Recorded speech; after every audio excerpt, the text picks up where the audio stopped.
Bismillahirrahmanirrahim. Assalamu alaikum. My name is Maria Akram and I am your biology teacher. Students, कैसे हैं आप लोग? उम्मीद है कि सब खैरियत से होंगे.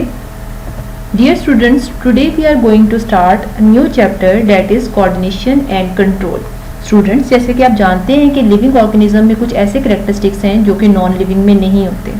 जैसे कि ये लिविंग ऑर्गेनिजम्स के बारे में आपको पता है कि दे हैव अ करेक्टरिस्टिक कि वो अपनी बॉडी की इंटरनल स्टेट को एक नैरो रेंज पे मेंटेन करते हैं. इसके अलावा लिविंग ऑर्गेनिज्म के अंदर लोकोमोशन भी होती है और वो मूवमेंट भी शो कर रहे हैं. रिप्रोडक्शन के जरिए अपनी नस्ल को बढ़ाते हैं और ग्रोथ के प्रोसेस के थ्रू जो है इनकी लेंथ में, विड्थ में इजाफा भी होता है. इन सब के साथ साथ लिविंग ऑर्गेनिज्म का एक बहुत ही इम्पॉर्टेंट करेक्टरिस्टिक है और वो ये है कि तमाम लिविंग ऑर्गेनिज्म जो है वो स्टिमुलाई को रिस्पॉन्ड करते हैं. अब देख लेते हैं ये स्टिमुलाई होता क्या है. इसको डिफाइन कैसे करते हैं? Any change in environment which can provoke a response in organism is called stimuli. यानी एनवायरनमेंट में कोई भी ऐसी चेंज जिसकी वजह से ऑर्गेनिज्म के अंदर रिस्पॉन्स पैदा होता है, इसको हम स्टिमुलाई कहते हैं. अब स्टिमुलाई मुख्तलिफ तरह के हो सकते हैं, जैसे टच एक स्टिमुलाई है, लाइट है या प्रेशर है, साउंड एक स्टिमुलाई हो सकता है, गर्मी या ठंडक, ये सब जो है स्टिमुलाई है. अब इन सब स्टिमुलाई के मुताबिक ऑर्गेनिज्म में रिस्पॉन्स पैदा होता है. स्टिमुलाई जो होते हैं ये इंटरनल भी होते हैं और एक्सटर्नल भी हो सकते हैं. अगर हम इंटरनल स्टिमुलाई की बात करें तो नींद का आना एक इंटरनल स्टिमुलाई है जिसके अकॉर्डिंगली हम रिस्पॉन्ड करते हैं. भूख का लगना या प्यास का लगना ये भी इंटरनल स्टिमुलाई है. अब भूख लगेगी तो आप खाना खाएंगे, प्यास लग रही है तो आप पानी पिएंगे, इन्हें हम इंटरनल स्टिमुलाई कहते हैं. इसके अलावा अगर हम एक्सटर्नल स्टिमुलाई की बात करें तो प्लांट्स के अंदर आपको पता है फोटोसिंथेसिस के लिए लाइट की जरूरत होती है. जैसे ही प्लांट्स को लाइट प्रोवाइड की जाती है, लाइट मुयस्सर होती है, तो प्लांट्स में फोटोसिंथेसिस का प्रोसेस फौरन से शुरू हो जाता है. फोटोसिंथेसिस का प्रोसेस तब रुकता है जब लाइट जो है वो अवेलेबल ना हो. जबकि दूसरी तरफ अगर आप देखें तो टेम्परेचर अगर एनवायरनमेंट में ज्यादा होना शुरू हो तो प्लांट्स के अंदर जो स्टोमेटाज होते हैं वो बंद हो जाते हैं. तो इस केस के अंदर टेम्परेचर और लाइट दोनों जो है एक्सटर्नल स्टिमुलाई. इवन के सेलुलर, सब सेलुलर, मॉलिक्यूलर या ऑर्गेनिज्मिक लेवल पर भी स्टिमुलाई होते हैं और ऑर्गेनिज्म इन स्टिमुलाई के मुताबिक respond. The activities of different body parts in response to stimuli must be coordinated. अब आपने ये बात याद रखनी है कि लिविंग ऑर्गेनिज्म में टिश्यूज या ऑर्गन्स इंडिपेंडेंटली काम नहीं कर, बल्कि ऑर्गेनिज्म में होने वाली तमाम एक्टिविटीज जो हैं वो प्रॉपर्ली कोऑर्डिनेटेड होती हैं. जैसे कि जब हम एक्सरसाइज करते हैं तो उस टाइम में सिर्फ हमारे मसल्स ही काम नहीं कर रहे होते, बल्कि मसल्स के साथ साथ हमारा दिल भी बहुत तेजी से धड़क रहा होता है ताकि ब्लड बॉडी के हर पार्ट में सर्कुलेट किया जा सके.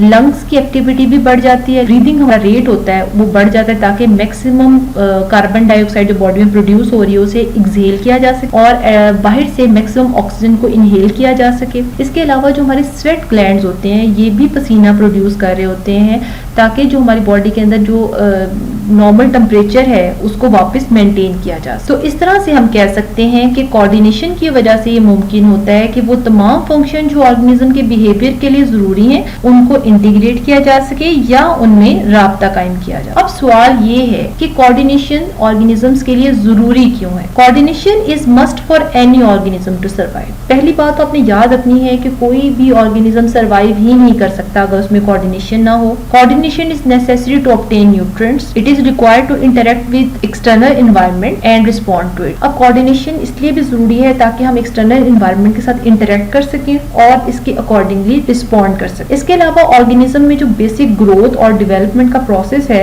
इसको कैरी ऑन करने के लिए भी कोऑर्डिनेशन की जरूरत होती है. Let's discuss coordination in unicellular organisms. In unicellular organism coordination exist between various cellular processes and they respond to changes in environment. अब यूनिसेलुलर ऑर्गेनिज्म के अंदर डिफरेंट टाइप के सेलुलर प्रोसेसेस हो रहे होते हैं और इन सेलुलर प्रोसेस के होने के लिए भी कोऑर्डिनेशन जो है बहुत ज्यादा जरूरी है. इसके अलावा जो यूनिसेलुलर ऑर्गेनिजम्स हैं they also respond to the changes in external environment. जैसे कि अगर हम सबसे पहले टेम्परेचर की बात कर लें तो यूनिसेलुलर ऑर्गेनिज्म हाई या लो टेम्परेचर को अकॉर्डिंगली रिस्पॉन्ड करते हैं. लाइट इंटेंसिटी की बात कर लें तो डिफरेंट फोटोसिंथेटिक प्रोटिस्ट हैं जैसे कि यूग्लिना है, इसके अंदर स्पेशल किस्म के सेंसर्स लगे हुए हैं जो कि लाइट को ना सिर्फ लाइट को डिटेक्ट करते हैं बल्कि लाइट की तरफ मूव भी करते हैं. Concentration of various chemicals. अब जैसे कि बैक्टीरिया की हम एग्जांपल ले लेते हैं कि bacteria can detect chemicals like sugar, और जैसे ही उनको शुगर का एनवायरनमेंट में पता चलेगा कि शुगर मौजूद है, bacteria will start moving toward the sugar. इसके अलावा microorganism also respond to electric current. Coordination in multicellular organism. Multicellular organism there is a division of labour. अब मल्टीसेलुलर ऑर्गेनिज्म में क्या है कि हर सेल, हर टिश्यू या हर ऑर्गन का एक स्पेसिफिक फंक्शन है, लेकिन इस सब के बावजूद हर सेल अपने इर्द गिर्द के इन्वायरमेंट में होने वाली चेंजेस को भी सेंस करेगा और रिस्पॉन्ड करेगा। यानी कि अगर सेल की सराउंडिंग में कोई भी किसी भी किस्म की कोई चेंज आ गई है, कोई सॉल्ट कंसंट्रेशन ज्यादा हो गई है, ग्लूकोज की कंसंट्रेशन ज्यादा है या पानी की कंसंट्रेशन कम हो गई है, तो इस तरह की कोई भी चेंज अगर आ गई है तो वो सेल उस चेंज को सेंस भी करेगा और उसको रिस्पॉन्ड भी करेगा। अब हायर मल्टीसेलुलर ऑर्गेनिज्म में कोऑर्डिनेशन दो तरीकाकार से होती है। First one is nervous coordination and second one is chemical coordination. Nervous coordination में ब्रेन और स्पाइनल कॉर्ड होता है, जबकि केमिकल कोऑर्डिनेशन जो है एंडोक्राइन सिस्टम पे मुश्तमिल है। केमिकल कोऑर्डिनेशन जो है वो प्लांट्स में होती है जिनमें हार्मोन्स प्रोड्यूस होते हैं, जबकि एनिमल्स में नर्वस कोऑर्डिनेशन के साथ साथ केमिकल कोऑर्डिनेशन भी होती है। We humans have most highly developed coordination system are unable to detect and respond to many changes or stimuli in environment। अब देखा ये गया है कि जो हायर मल्टीसेलुलर ऑर्गेनिज्म है ये भी हर स्टिमुलाई को रिस्पॉन्ड नहीं करते। अब हमारी बॉडी का हर सेल हर स्टिमुलाई को रिस्पॉन्ड बिल्कुल भी नहीं करेगा। जैसे कि हमारी जो स्किन है उस पर हर वक्त लाखों करोड़ों बैक्टीरिया या डिफरेंट माइक्रो ऑर्गेनिज्म मौजूद होते हैं, लेकिन हमारे सेंसरी सेल्स के पास वो एबिलिटी ही नहीं है, वो काबिलियत ही नहीं है कि वो इनको रिस्पॉन्ड करे। मगर जब ये बैक्टीरिया या ये माइक्रो ऑर्गेनिज्म बॉडी के अंदर चले जाते हैं तो इन पैथोजेंस की प्रेजेंस की वजह से बॉडी के अंदर जो स्पेसिफिक किस्म के जो सेल्स होते हैं they will respond, they will start producing different type of chemicals, और इसके अलावा फेगोसाइटोसिस के जरिए भी इनको डिस्ट्रॉय करने की कोशिश की जाएगी। इस तरह से हम अगर रेडिएशंस की बात कर लें, we are unable to see different radiations except for visible spectrum of light, but our body cells so respond to some of them। अब हमारी आंख जो है इसका आपको पता है कि एक खास विजिबल स्पेक्ट्रम है। हमारी आंख जो है वो 300 से 750 नैनोमीटर के दरमियान की जो वेवलेंथ की लाइट है उसको देख सकती है मगर बहुत सारी डिफरेंट टाइप की ऐसी रेडिएशंस हैं जो कि हमारी आंख तो इसको डिटेक्ट नहीं कर सकती, लेकिन हमारी बॉडी के डिफरेंट सेल उसको रिस्पॉन्ड करते हैं। जैसे कि अगर हम विटामिन डी की बात करें तो विटामिन डी हमारी बॉडी में नेचुरली सूरज की रोशनी को ऑब्जॉर्व करने से बनता है। इसके अलावा सूरज से आने वाली बहुत सारी हार्मफुल रेडिएशंस ऐसी भी हैं जो कि ना सिर्फ स्किन कैंसर का बायस बनती हैं बल्कि आंखों में मुख्तलिफ तरह की इन्फेक्शंस और प्रॉब्लम्स को भी काज करती है। Next, coordination in plants. Plants are passive and are complex dynamic organisms that grow, change, react to external internal stimuli and show response। Plants के बारे में पहली बात तो ये है कि जो प्लांट्स हैं ये पैसिव हैं। अगर हम इन्हें एनिमल से कंपेयर कर लें, यानी इनकी मूवमेंट या इनकी एक्टिविटीज इतनी अपेरेंट नहीं होती, लेकिन ये डिफरेंट टाइप के बिहेवियर्स जो हैं वो शो करते हैं। अब आपको पता है प्लांट्स ग्रो भी करते हैं, प्लांट्स में डिफरेंट टाइप की इन्वायरमेंटल चेंजेस को डिटेक्ट करने की एबिलिटी भी होती है और उसके अकॉर्डिंगली वो रिस्पॉन्ड भी करते हैं। प्लांट्स बिहेव करते हैं मगर इनका जो बिहेवियर होता है ना वो एनिमल्स के बिहेवियर से डिफरेंट होता है। अब जो प्लांट्स हैं वो एक तरफ तो हम उन्हें कहते हैं कि वो सेसाइल हैं, यानी वो पैसिव हैं या वो अपनी जगह को छोड़ के दूसरी तरफ नहीं जाते, जबकि अगर हम दूसरी तरफ बात करें तो ये डिफरेंट स्टिमुलाई के जरिए से डिफरेंट टाइप की मूवमेंट्स भी शो करते हैं। जैसे कि अगर रूट्स की बात कर लें तो रूट्स जो है वो हमेशा ग्रेविटी की तरफ मूव करती हैं। शूट्स की बात करें तो शूट्स हमेशा लाइट्स की तरफ मूव करेंगी। तो इसलिए हम कह सकते हैं कि जो प्लांट का जो बिहेवियर है it is fundamentally different from that of animals, क्योंकि मैंने आपको पहले भी बता दिया कि दोनों में कोऑर्डिनेशन का भी फर्क है। प्लांट का बिहेवियर जिन चीजों पे डिपेंड करता है उनको डिस्कस कर लेते हैं। First one is variation in growth rates. अब आपको पता है कि प्लांट के अंदर जो डिफरेंट टाइप की ग्रोथ होती है वो एक जैसी नहीं है। प्लांट के कुछ पार्ट ज्यादा ग्रो कर रहे हैं, उनमें ज्यादा ग्रोथ रेट है, जबकि कुछ ऐसे पार्ट्स होते हैं जिनमें ग्रोथ रेट कम होता है। इसके अलावा changes in the turgidity of the cell. अब सेल्स के अंदर जो टर्जिडिटी है ये कॉन्स्टेंट चीज नहीं है। प्लांट के कुछ सेल्स में टर्जिडिटी सुबह के टाइम और होती है, रात के टाइम और होती है कि इसी टर्जिडिटी के अंदर जो चेंजेस आती हैं उसकी वजह से प्लांट जो है वो मूवमेंट भी करते हैं। जैसे कि रात के टाइम चूंकि टर्जिडिटी कम हो जाती है तो जो लीव्स होते हैं वो डाउनवर्ड पोजीशन पे आ जाते हैं, जबकि दिन के टाइम चूंकि टर्जिडिटी ज्यादा होती है तो वो प्लांट्स की जो लीव्स होते हैं वो अपराइट कंडीशन के अंदर मौजूद होते हैं। Next is difference between plant and animal responses. जैसे मैंने अभी आपको बताया कि प्लांट्स के जो रिस्पॉन्सेज होते हैं या प्लांट्स का जो बिहेवियर है वो एनिमल से डिफरेंट है। अब इसकी रीजन क्या है? In plants the control is solidly by the plant hormones while the animals have nervous and chemical coordination. अब प्लांट्स का बिहेवियर इसलिए डिफरेंट है कि प्लांट्स के अंदर सिर्फ हार्मोन्स प्रोड्यूस हो रहे हैं और वो प्लांट की ग्रोथ और उनके डिफरेंट जो प्रोसेसेस हैं उनको कंट्रोल करते हैं। लेकिन अगर हम एनिमल्स की बात करें तो इनमें नर्वस कोऑर्डिनेशन भी होती है और केमिकल कोऑर्डिनेशन भी। हम अगर हार्मोनल कंट्रोल की बात करें तो hormonal control in plant is relatively a slow process. अब प्लांट के अंदर हार्मोन स्टिमुलाई के नतीजे में प्रोड्यूस भी हो गया है, तो इसके रिलीज होने से टारगेट सेल तक पहुंचने पे और फिर बॉडी पर उसकी एक्शन के लिए काफी ज्यादा टाइम रिक्वायर्ड होता है। सो हम कह सकते हैं कि response to stimulus that induce secretion of hormone is usually not immediate. All the activities of plant from growth to fruit production and ripening are under control of hormones. और फिर वही बात के प्लांट्स के अंदर जितने भी सीड बनने के अमल से लेकर फ्रूट बनने तक और फिर फ्रूट के पकने तक जितने भी प्रोसेसेस हैं, इन सब को हार्मोन जो हैं वो कंट्रोल करते हैं। इसलिए हम कह सकते हैं plant respond to stimuli by regulating their growth and development in appropriate way and secondly controlling their body function through plant hormones and growth hormone. अब अगर हम ये डायग्राम देखें तो आपको सीड नजर आ रहा है। एक सीड की जर्मिनेशन के लिए कुछ एक्सटर्नल फैक्टर्स हैं जैसे कि वाटर है, लाइट है, प्रॉपर न्यूट्रिएंट्स हैं। इन सबके साथ साथ जो हार्मोन्स इस सीड में प्रोड्यूस होते हैं और ये प्लांट को ग्रो करने में इन्वॉल्व होते हैं। अब प्लांट में जितनी भी डेवलपमेंट हो रही है, जितनी भी ग्रोथ हो रही है, वो सब के सब इन हार्मोन्स की वजह से, जो डिफरेंट टाइप के हार्मोन्स प्लांट में प्रोड्यूस होते हैं, वो प्लांट के अंदर डिफरेंट टाइप की ग्रोथ के लिए रिस्पॉन्सिबल होते हैं। इसके अलावा जो प्लांट्स में डिफरेंट टाइप के फंक्शंस होते हैं उनको भी हार्मोन्स कंट्रोल करते हैं। तो एक तरफ जो है हार्मोन्स ग्रोथ के लिए, डेवलपमेंट के लिए जरूरी है, जबकि दूसरी तरफ हार्मोन जो है बॉडी के अंदर डिफरेंट होने वाले फंक्शंस को भी कंट्रोल करते हैं। Next is plant movement. अब प्लांट मूवमेंट के बारे में तो आपने पिछले चैप्टर में काफी ज्यादा डिटेल से पढ़ा है। अब हमें पता है कि प्लांट्स के अंदर लोकोमोशन नहीं होती, लेकिन प्लांट्स के अंदर जो है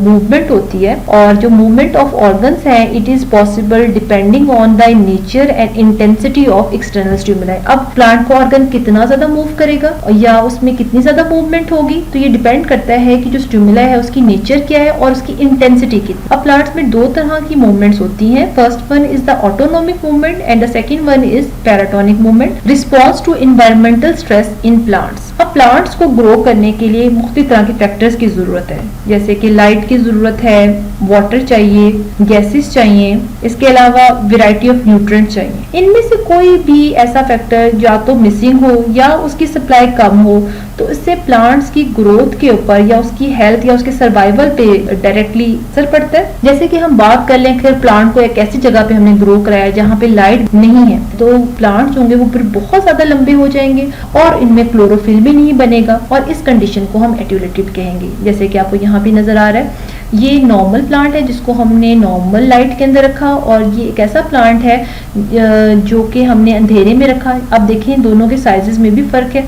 और ये इसके लीव्स जो हैं खूब ग्रीन नजर आ रहे हैं, लेकिन यहाँ पे जो लीव्स हैं वो येलो कलर के हैं और इससे शो हो रहा है कि इनके अंदर क्लोरोफिल भी नहीं बना।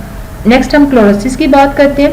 अच्छा, अब कुछ ऐसे प्लांट्स हैं जिनके पत्ते येलो कलर के हो जाते हैं। अब इसकी रीजन ये होती है कि इनके अंदर सफिशिएंट क्लोरोफिल ही नहीं बनता और इस कंडीशन को हम क्लोरोसिस कहते हैं। अब इसकी रीजन को अगर हम डिस्कस कर लें तो ये प्रॉब्लम ज्यादातर ऐसे प्लांट्स फेस करते हैं जो कि ऐसी इन्वायरमेंट में हो जहाँ पे जमीन के अंदर, सॉइल के अंदर प्रॉपरली मिनरल और न्यूट्रिएंट्स जो है वो कम है। उनकी सप्लाई के कम होने की वजह से फिर प्लांट्स जो है वो क्लोरोफिल नहीं बना पाते और क्लोरोफिल की एब्सेंस की वजह से उनके पत्ते जो है वो भी येलो कलर के हो जाते हैं। Defence against pathogens in plants. Disease causing agents को हम पैथोजेंस कहते हैं। प्लांट्स में भी बहुत सारी बीमारियां हो जाती हैं और इनकी बॉडी में भी डिफरेंट वायरसेस हैं, बैक्टीरियाज हैं या फंजाई हैं या लाइकन्स हैं, वो इन्फेक्शन पैदा कर देते हैं। जैसे पिछली क्लास में आपने प्लांट वायरसेस के बारे में और प्लांट फंगस के बारे में बहुत डिटेल से पढ़ा कि किस तरीके से प्लांट वायरसेस जो हैं वो प्लांट्स को इफेक्ट करते हैं या प्लांट फंगस किस तरह से फ्रूट्स को, वेजिटेबल्स को इफेक्ट करती हैं। प्लांट्स के अंदर बहुत सारी डेवलपमेंटल इब्नॉर्मलिटीज भी पैदा हो जाती हैं। जैसे कि अगर हम बात कर लें कि प्लांट के किसी हिस्से को में कोई जख्म हो गया है, कोई कट लग गया है, तो इस वॉल को कवर करने के लिए प्लांट जो है they will produce mass of amorphous material और ये मास जो है इतना ज़्यादा वेल डिफरेंशिएटेड नहीं होता एंड वी कॉल इट कैलोसिस। जैसे कि आपको इस पिक्चर में नजर आ रहा है, दिस इज कैलोसिस। प्लांट्स में ट्यूमर्स भी बनते हैं। अब ये जो ट्यूमर्स होते हैं ये भी डिफेक्टेड सेल से निकल के जो सराउंडिंग एरियाज के अंदर जो वेल डिफरेंशिएटेड सेल्स हैं उनमें दाखिल होते हैं और इनको इफेक्ट करते हैं। अब हम बात कर लेते हैं गॉल्स की। Growth induced by parasites and usually very highly organised growth. Galls की जो रीजन है वो पैरासाइट है, जबकि अगर हम ट्यूमर्स की बात कर लें तो tumours are due to the bacterial infection. Let's start biological clocks and circadian rhythms. Biological rhythms क्या है? The behaviour activities occur at regular interval. Living organism में बिहेवियर एक्टिविटीज जो खास टाइम इंटरवल के बाद ज़ुहूर पज़ीर होती हैं, we call them biological rhythms. Biological rhythms की दो टाइप्स हैं। First one is circadian rhythm and second one is सर्कैनुअल।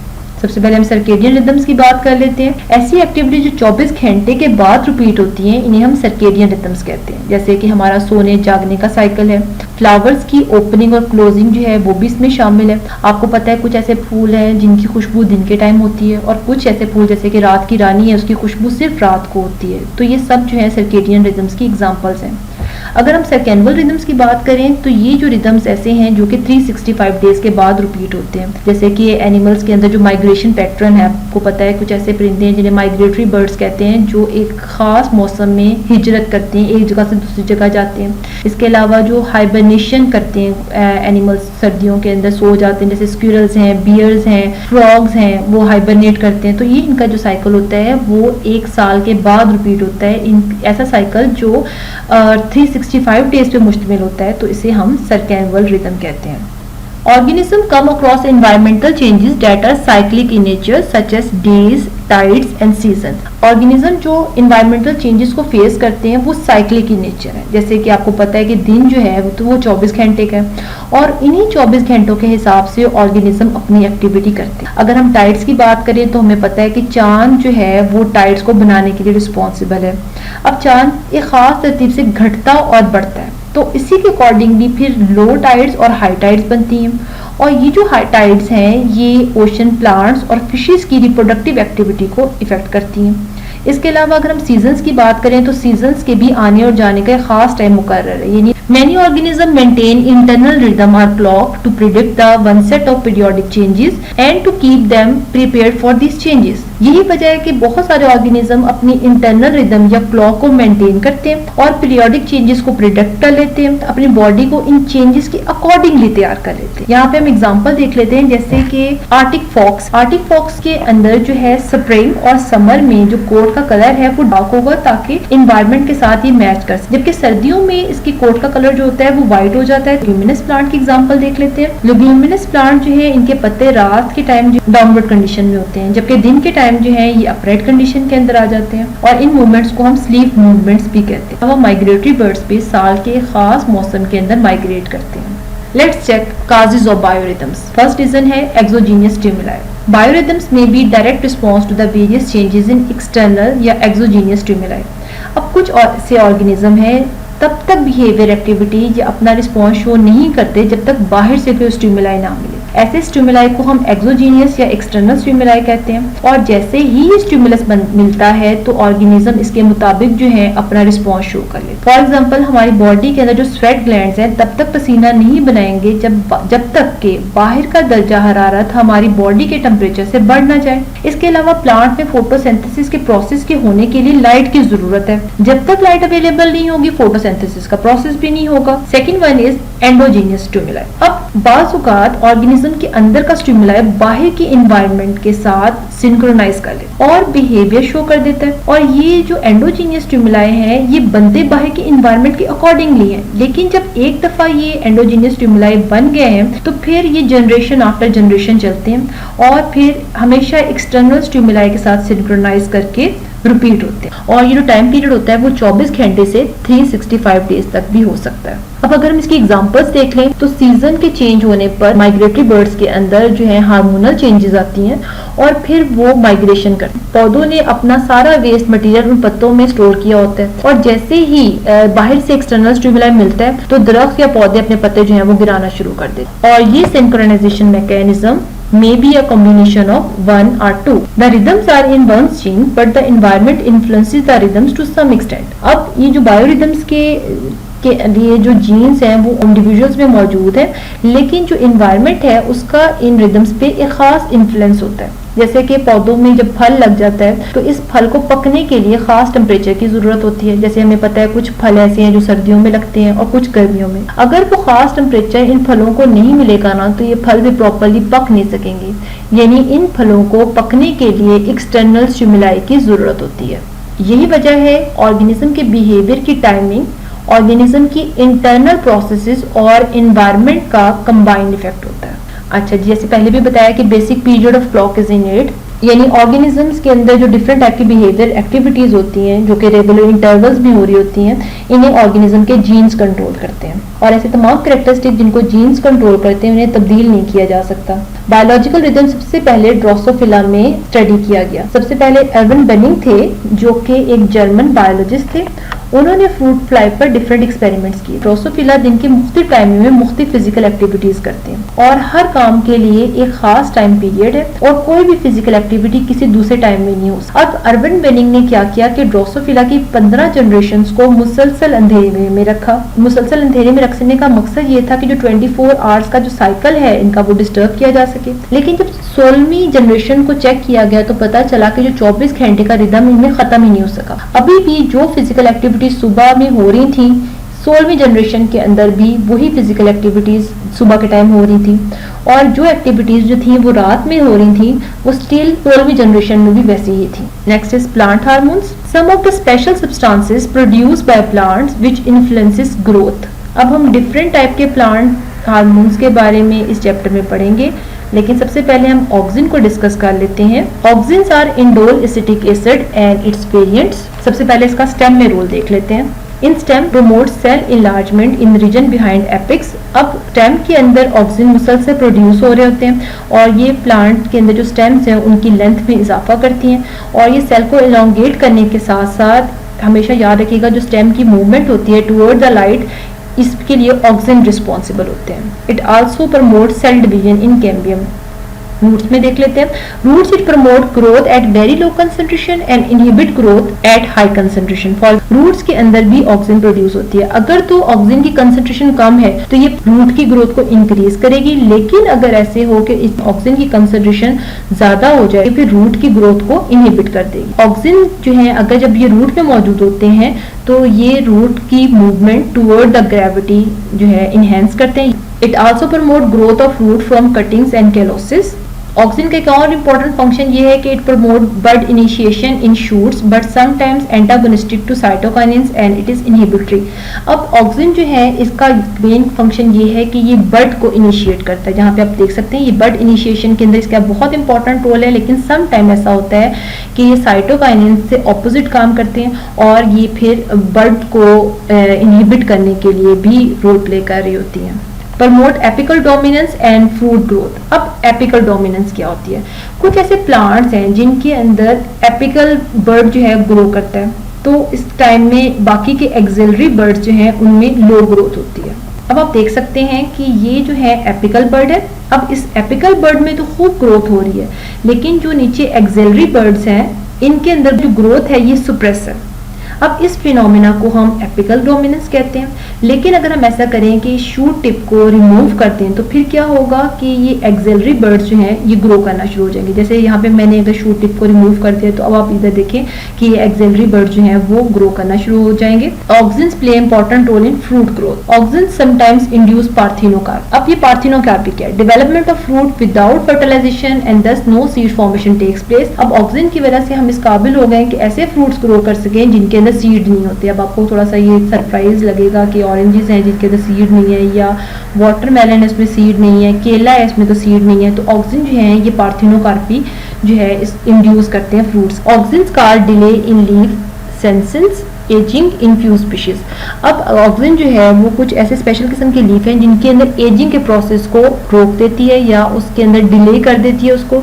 जैसे कि हमारे पास 2 लीव्स हैं और एक लीफ को हमने ऑक्सिन के साथ ट्रीट नहीं किया, जबकि दूसरे लीफ को हमने ऑक्सिन के अंदर डुबो के रखा है। अब आप दोनों में देखें फर्क वाज़ेह है। ये लीफ ज्यादा फ्रेश है, के अंदर एजिंग जो है वो नहीं हुई, जबकि ये दूसरा लीफ जो है ये येलोइश कलर का हो गया और इसमें एजिंग का प्रोसेस जो है वो भी शुरू हो गया। तो ऑक्सिन इनहिबिट एब्सेशन। अब एब्सेशन क्या है? Detachment of old leaves from the stem, जैसे कि ये लीफ है, इसके अंदर ऑक्सीजन प्रोड्यूस होता रहेगा तो ये लीफ इस स्टेम के साथ अटैच रहेगा, लेकिन जैसे ही ऑक्सीजन की कंसंट्रेशन कम हो जाएगी तो ये लीफ जो है वो येलो भी हो जाएगा और it will detach from the stem. जैसे ऑक्सीजन की सिंथेसिस अगर जैसे ही कम होती है तो यहाँ पे एब्सेशन जोन जो है वो एक्टिवेट हो जाता है और जो लीफ होगा वो फिर गिर जाएगा। या आगे हम इसकी कमर्शियल एप्लीकेशंस देख लेते हैं। इंडोल एसिटिक एसिड की डिस्कवरी के बाद केमिस्ट ने बड़ी मिकदार में मुख्तलिफ तरह के कंपाउंड्स बनाए। अब जो डिफरेंट टाइप के सिंथेटिक ऑक्सीजन बना रहे थे ये दो तरह से बेहतर थे। एक तो ये कि इंडोल एसिटिक के मुकाबले में ये इकोनॉमिकल थे और दूसरी बात ये कि ये एक्टिव भी थे। सबसे पहले हम सिंथेटिक ऑक्सीजन की बात कर लेते हैं। नेफ्थलीन एसिटिक एसिड है, इंडोल प्रोपियोनिक एसिड है। ये दोनों जो है it stimulate fruiting and help natural fruit set, जबकि दूसरी तरफ sometimes causes fruit setting in absence of pollination, यानी इनमें पार्थिनोकार्पी होती है। Second one is 2,4-D dichlorophenoxy acidic acid. ये बेसिकली एक सिलेक्टिव वीड किलर है जो कि बड़े पत्तों वाली जो वीड्स हैं उनको खत्म कर देती है। It is used in cereal crops and lawns to eliminate waste, जैसे कि आप यहाँ देख सकते हैं कि ये जो सीरियल क्रॉप्स हैं या लॉन्स के अंदर डिफरेंट टाइप की जो वीड्स लग जाती हैं उनको एलिमिनेट करने में यूज होते हैं। It inhibits sprouting of potatoes. आपने ये अक्सर देखा होगा घरों के अंदर जो आलू होते हैं उनमें स्प्रूटिंग शुरू हो जाती है और इससे भी क्या होता है कि जब स्प्रूटिंग शुरू हो जाती है तो फिर हम आलूओं को ज्यादा देर तक स्टोर नहीं कर सकते। तो इसको इनहिबिट करने के लिए 2,4-D यूज किया जाता है। पोटैटोज को लंबे अरसे तक स्टोर भी कर सकते हैं। Prevent premature fruit drop. अक्सर ऐसा होता है कि अभी फ्रूट प्रॉपर्ली मैच्योर नहीं होता और वो गिर जाता है। अब ऐसा फ्रूट जो है ये बहुत ज्यादा नुकसान का बायस होगा क्योंकि हम इसे खा भी नहीं सकते, इसका कोई और यूज भी नहीं हो सकता। तो अगर हम 2,4-D डाइक्लोरोफिनॉक्सी एसिटिक एसिड का स्प्रे कर देते हैं तो फिर जो प्रीमेच्योर फ्रूट ड्रॉप है इससे बचा जा सकता है। अब हम आज के लेक्चर के इंपॉर्टेंट शॉर्ट क्वेश्चंस देख लेते हैं। पहला short question is what type of control system is present in plants and animals. Plants के केस के अंदर जो कंट्रोल है वो प्लांट हार्मोन्स के हाथ में है, जबकि अगर हम एनिमल्स की बात करें तो कंट्रोल सिस्टम जो है वो हार्मोन्स के साथ साथ नर्वस सिस्टम के पास है। Next question is what is chlorosis and how it is caused. Chlorosis जो है it is basically yellowing of plant leaves और इसकी रीजन ये होती है कि प्लांट के अंदर क्लोरोफिल प्रॉपर्ली नहीं प्रोड्यूस हो सकती और ये पौधे ऐसी जगहों पे रहते हैं जहाँ पे मिनरल्स और न्यूट्रिएंट्स की डेफिशिएंसी होती है, जिसकी वजह से प्लांट्स जो हैं अपनी बॉडी के अंदर क्लोरोफिल नहीं बना पाएंगे और इसकी वजह से इनके पत्तों का कलर येलो हो जाए। Next question is define etiolated plants. अगर हम प्लांट्स को बहुत ज्यादा अंधेरे में ग्रो करते हैं तो उससे प्लांट्स की जो हाइट होती है वो एक्स्ट्रा ऑर्डिनरी लंबी हो जाती है, इनके अंदर क्लोरोफिल भी प्रॉपर्ली नहीं बनता और ऐसे प्लांट्स को फिर हम एटियोलेटेड प्लांट्स कहते हैं। Next question is what are calluses. Calluses are mass of undifferentiated cell that is produced in response to injury on the plant body by mitotic cell division. Our next short question is what do you know about galls? Galls are growth on plants that are induced by parasite and usually have high organized growth. Next short question is define biorhythms. Living organism के अंदर जो behavior activities हर regular interval के बाद repeat होती हैं इसको हम biorhythm कहते हैं। बहुत important short question differentiate between circannual and circadian rhythm. Living organism में जो बायोरिदम्स 365 डेज के बाद रिपीट होते हैं इसको हम सर्कैनुअल रिदम्स कहते हैं। बायोरिदम्स में occur showing periodicity of about 24 hours are called circadian rhythms. What was the experiment of Urban Benning? Urban Benning एक जर्मन बायोलॉजिस्ट थे और इन्होंने ड्रोसोफिला पे एक्सपेरिमेंट किया और they basically want to alter the 24 hour cycle in the Drosophila. लेकिन 15 generation पे काम किया, उन्होंने मुसलसल अंधेरे में रखा ड्रोसोफिला की। 15 जनरेशन के बाद जो 16वीं जनरेशन पैदा हुई उसके अंदर भी ये 24 आवर साइकिल को खत्म नहीं कर सके। जो एक्टिविटीज पहली जनरेशन में जिस टाइम पीरियड के साथ हो रही थी 16वीं जनरेशन में भी वही एक्टिविटीज उसी टाइम पीरियड के साथ देखी गई। Next question is what is abscission? Abscission is the detachment of old leaf from the stem. And last question is write down commercial application of synthetic oxygen. अब जो सिंथेटिक ऑक्सीजन है ये दो तरह के होते हैं। First is naphthalene acetic acid. Naphthalene acetic acid जो है इट विल स्टिमुलेट फ्रूटिंग और it help in the natural fruit set. इसके अलावा पार्थिनोकार्पी को भी इंड्यूस करता है। जबकि दूसरी तरफ 2,4-D जो है ये एक वीड किलर है जो चौड़े पत्तों वाली वीड्स को डिस्ट्रॉय करता है, उसे एलिमिनेट करता है। और इसके अलावा सीरियल क्रॉप्स और लॉन्स के अंदर भी वीड्स को एलिमिनेट करता है। तो 2,4-D है it also inhibits the fruiting in potatoes, premature fruit drop को भी रोकता है। यहाँ हमारा आज का लेक्चर खत्म हुआ। आई होप कि आपको आज के लेक्चर की समझ आई है। Thank you so very much. अपना बहुत ख्याल रखिएगा। अल्लाह हाफिज।